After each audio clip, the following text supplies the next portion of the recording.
അടിമുടി ദുരൂഹതയാണ്.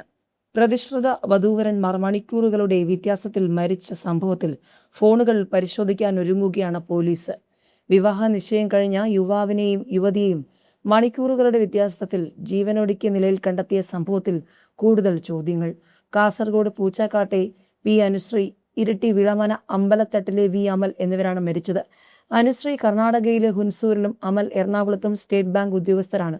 അനുശ്രീയെ ഹുൻസൂരിലെ താമസ സ്ഥലത്തും അമലിനെ എറണാകുളത്തെ ഹോട്ടൽ മുറിയിലുമാണ് മരിച്ച നിലയിൽ കണ്ടെത്തിയത്. ഇരുവരുടെയും വിവാഹം ഡിസംബർ 26 നടക്കാനിരിക്കുകയായിരുന്നു.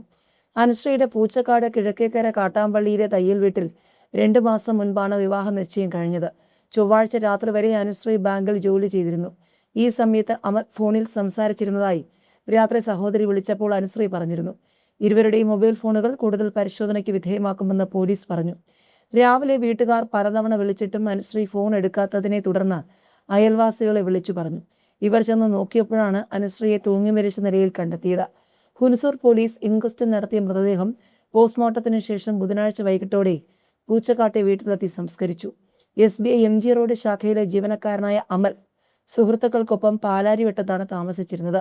അനുശ്രീ മരിച്ചതറിഞ്ഞ അമൽ ബുധനാഴ്ച രാവിലെ 8:45 എറണാകുളം നോർത്ത് റെയിൽവേ സ്റ്റേഷന് സമീപത്തെ ലോഡ്ജിൽ മുറിയെടുത്ത ശേഷം തന്റെ ലൊക്കേഷൻ സുഹൃത്തുക്കൾക്ക് അയച്ചു കൊടുത്തു.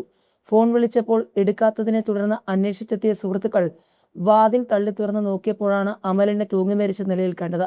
എറണാകുളം നോർത്ത് പോലീസ് ഇൻക്വസ്റ്റ് നടത്തി.